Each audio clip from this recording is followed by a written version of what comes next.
Okay, so there was a recent article in the Diplomat. 그러니까 북한의 오일 탱커가 이제 중국으로 보냈는데 이제 오픈하게 해서 보냈는데 이게 이제 왜 중요한가요? 2017년 이후에 북한이 이제 중국으로부터 석유 제품을 수입하거나 공급받을 때는 이 보통 불법 환적을 하거나 이 랑코항에 들어가더라도 AIS는 끄고 들어갔었어요. 근데 이번에 켜고 들어갔다는 것은 어느 면에서 약간의 중국하고의 관계에서 변화가 시작됐을 수도 있다라고 보고 있습니다. 그래서 이제 그냥 막 숨길 필요가 없고 이렇게 이제 우리가 들어간다 그러니까 사람들한테 보여주는 게? 그거보다는 과거에는 이제 중국이 끄고 들어가도 묵인해 줬다는 것이 하나가 있을 수 있고 두 번째로는 그렇게 가다가 보니까 당시에는 현찰 거래만이 가능했었어요. 그런데 지금 켜고 들어갔다는 의미는 트랙 레코드에서 중국이 북한 선박이 들어왔다는 걸 남겨야 할 이유가 뭔가 발생했다고 볼 수도 있고, 그러면 우리가 상식적으로 왜 중국이 그게 필요했었을까를 생각해 본다면 여러 가지 이유가 있을 수 있겠죠. 그런데 그 이유 중에 하나가 현찰을 안 받고 주는 물건이었을 수도 있겠다. 현찰을 받고서 거래하는 거면은 AIS 끄고 그냥 석유 제품 주고 돈 받고 하는 걸로 끝났을 텐데 그게 아니고 항구에 와서 기록을 남기고 얼마를 가지고 갔다 하고 할 때는 현찰로 준 것이 아니라 이게 뭔가 다른 이유가 있지 않겠나 하는 그 가능성이 있다는 거고요. 쉽게 말하면은 과거의 사회주의 국가들이 자주 쓰던 바터 트레이드가 여기에서 발생한 것이 아닌가라고 생각해 볼 수 있다는 것이죠. 근데 제가 지금 이 말씀을 드리는 이유는 바터 트레이드가 만약에 발생한 것이라면은 이제 북한에서 중국으로 가야지 되는 물품이 있을 거다라고 보는 것입니다. 그런데 그 오일 탱커라고 이렇게 나왔는데, 근데 북한은 그거 오일하고 가스가 이렇게 리파이너리 이런 데 없잖아요. 있습니다. 지금 가동되고 있는 것이 그 압록강이 있는데 백마현 피현리에 봉화 석유화학 공장이 있어요.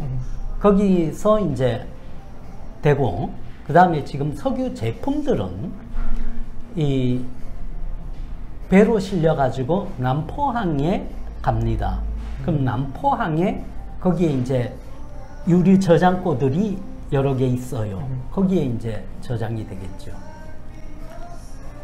그 막 유엔하고 뭐 이렇게 사람들이 그 North Korea sanctions를 막 이렇게 하잖아요. But it doesn't seem to be working, right? 뭐 이렇게 몇 년 동안, 몇십 년 동안 이렇게 안 되고 있는데. Is there anything else like concrete or solid that can be done to, instead of like sanctions? 사실 생션이 시작이 되고 유엔에서 제재를 하고서 레포트를 하게 하고 하는 거에서는 아마 지금 웬디 셔먼 부장관도 같은 생각이었을 거예요. 왜냐하면 유엔에서 생션을 북한에 제재를 가하자 그랬을 때 중국과 러시아도 지지를 해서 이루어진 합의입니다.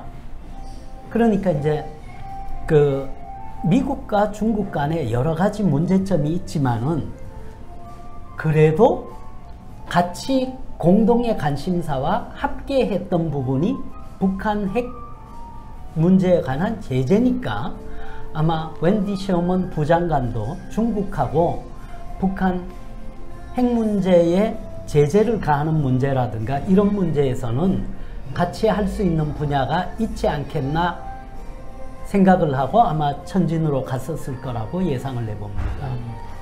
그럼 또 이렇게 궁금한 게 그럼 북한이 어떻게 이렇게 how do they avoid tracking all the time 이런 거에 대해서 이 북한이 AIS를 끄고 가거나 AIS를 끄고 바다에서 환적을 하거나 그럼 이제 보통 일본 구축함에 들켜가지고 사진 찍힌 경우도 있고 뭐 직접 보고서 이제 찍힌 경우도 몇 번 있지요. 그리고 이제 이 거기에 환적에 이 가담해 가지고 문제가 됐던 선박회사도 홍콩에서도 있었고 제가 알기로는 한국에 배도 한 척 있었던 걸로 알고 있습니다. 근데 그런 일들이 가능했었던 거는 조금 전에도 얘기했던 것과 같이 유엔 제재에 대해서 그 처벌 조항이 미흡했고 각 국가마다 그 처벌에 대한 강도가 약했기 때문에 그러한 일들이 발생하지 않았나 예상을 하고 그래서 이제 이 북한에 그렇게 불법적으로 환적하거나 하게 되면은 좀 더 강력하게 처벌하는 것을 우리가 좀 더 심각하게 고려해야지 된다는 분위기들이 많이 있습니다. 그래서 아까 그 oil and gas도 이제 북한도 이렇게 엑스포트 할 수 있다고 했는데 그게 이제 그거 메인으로 엑스포트 하는 건가요? 뭐 다른 것도 이렇게 barter, trade 할 수 있는 게 있나요? 아마 중국이 지금 북한으로부터 구매하고자 하는 것이 철광석과 선철과 그 다음에 이 마그네사이트가 아닐까 예상을 하고 있습니다. 제가 그때 딱 그런 거 이제 natural resource가 없는 나라에서 이렇게 생각해 보면 북한이 그러면 뭘 갖고 있냐? 그러면 사람들 human trafficking도 이렇게 할 수 있나요? 그런 거에 대해서? 그런데 이제 중국이 그런 쪽에 개입하기는 지금 쉽지는 않을 것 같고요. 그 다음에 이제 AIS를 켰다는 거는 바터 트레이드로 중국이 북한으로부터 공식적으로 받아야지 될 물품을 중국이 지금 챙기고 있다는 느낌이고 그러나 이제 또 하나는 중국이 북한에게 판매하는 물품의 가격이 절대로 이 국제 시세보다가 싼 가격은 아닌 것 같다. 그러나 중국이 북한으로부터 구매하고자 하는 북한의 물품은 국제 가격보다가 싼 것 같습니다. 이게 제가 이렇게 왜 물어보냐면 저도 이렇게 어떤 유튜버 있는데 연미 파크라고 North Korean defector인데 그 사람 인터뷰 보니까 그 사람도 이제 섹스 슬레이브로 팔렸고 13살 때 그래서 지금 중국에도 뭐 바이두에서 북한 여자 13살인 여자를 900불로 살 수 있다고 해가지고 그래서 이제 막 휴먼 트래피킹으로 이렇게 하고 있나? 근데 그게 뉴스에 안 나오니까 지금은 모르겠고 2000년대 초에 하더는 공경연하게 북한 여자들이 중국에서 팔려 다녔었어요. 싸게는 2,000원에서부터 2만 유엔까지 여러 등급으로 팔려 다닌 걸로 알고 있습니다. 또 계속 조금 궁금한 게 그럼 그거에 대해서 물론 지금 중국인 위거에 대해서 휴먼 라이츠 문제 있는데 근데 뭐 이쪽은 이거에 대해서는 이렇게 큰 뉴스가 이렇게 없나요? 좋은 질문인데 그거는 저도 굉장히 의아합니다. 관심이 있고 왜 별로 관심이 없을까 이쪽에서는 굉장히 중요한 문제인데 그리고 지금 얘기한 것 같이 사실 이 많은 것이 인권과 관련이 있습니다.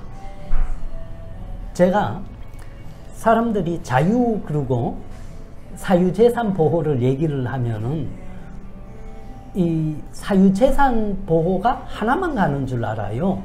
근데 사실은 사유재산 보호가 자유와 연결되어 있는 가장 중요한 가치 중에 하나입니다. 제가 하나 예를 들어 드릴게요. 중국이 하루 저녁에 중국에 있는 모든 마리아상을 없애버렸어요. 그리고 십자가들을 하루 저녁에 다 없애버렸습니다. 왜? 사유재산이 인정이 안 되기 때문에 가능한 조치였습니다. 만약에 사유재산이 인정이 되었다면 마리아상을 부술 수 있었겠으며 십자가를 하루 저녁에 전부 다 없앨 수 있었겠는가? 그리고 현대 광고판을 하루 저녁에 다 부술 수 있었겠나? 사유재산이 보호가 안 되고 인정이 안 되기 때문에 가능한 행동들이었습니다.